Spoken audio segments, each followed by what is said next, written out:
Hi, welcome to this short video demonstrating the technique for deploying the Intrinsic Dev Savant Profile for the KEF LS50 Wireless II powered loudspeakers. We're going to start by making sure that we have the files ready to go. Here they are on the desktop as downloaded from the Intrinsic Dev website. First job is just to unzip those so that those files are available. If we take a look inside this directory, we will see there is an integration note which we could reference through this deployment process. Every step that I'm about to demonstrate is covered here. Now, we're going to start with a blueprint configuration, fairly standard, nothing too fancy.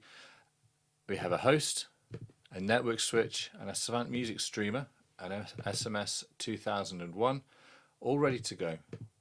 What we need to do is bring the profile from this folder here into Blueprint so that that profile can then be used within our configuration.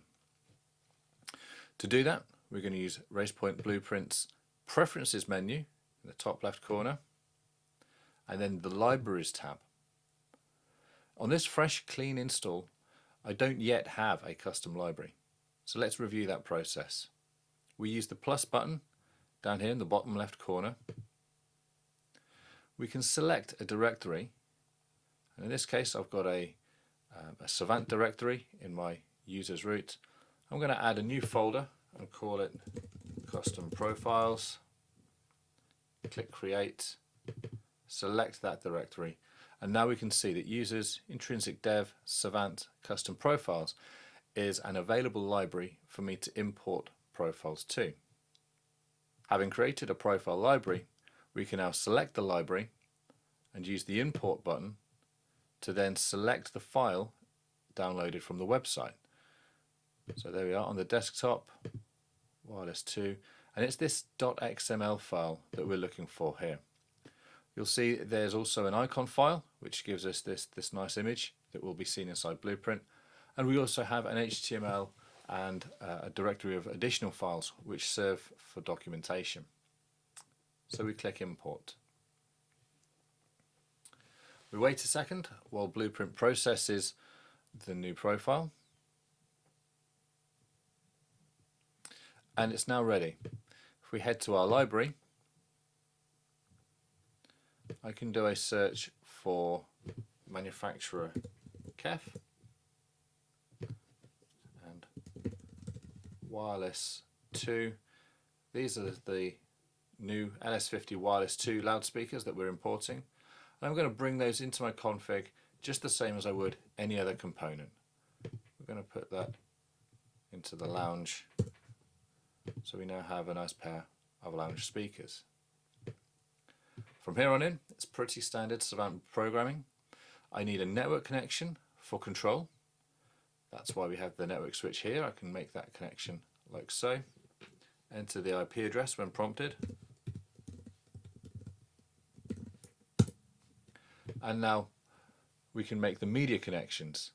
Okay, we have 4 to choose from. This time I'm just going to go with the Toslink, that is the optical digital connection from the Savant music streamer to the lounge speakers. As usual, we will now generate services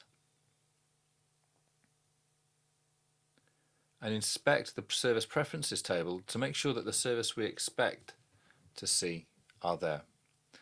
And sure enough, we see the Savant music streamer down here, but we also see 2 additional services generated directly from the loudspeakers themselves. To understand what those are and to better guide whether or not you wish to use them, click Done, and we'll now use the Services window. If I select the first of these services, checking the service resources, I see this is coming from the loudspeaker's built-in Bluetooth receiver, so I can rename that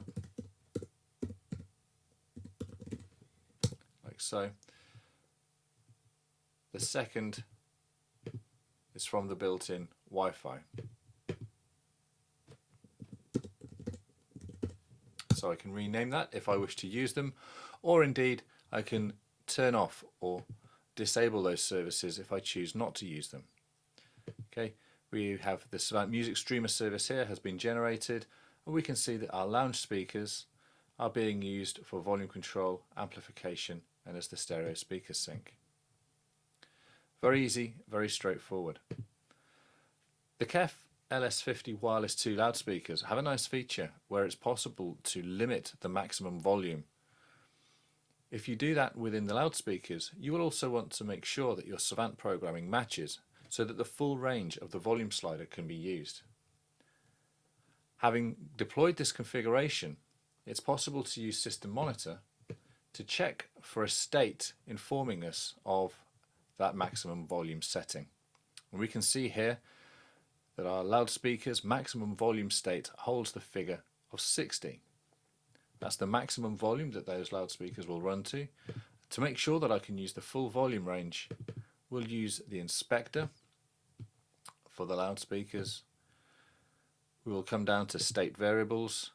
Here we have volume, and we'll just adjust this maximum volume here from the default of 100 to 60 to match that configured in the loudspeaker. Now, when we deploy this configuration to our host, we will find that the volume range for the loudspeakers travels over the full width of the screen as we want it to, but also only over that 0 to 60 range as configured in the loudspeaker. And there we are. That's all there is to it.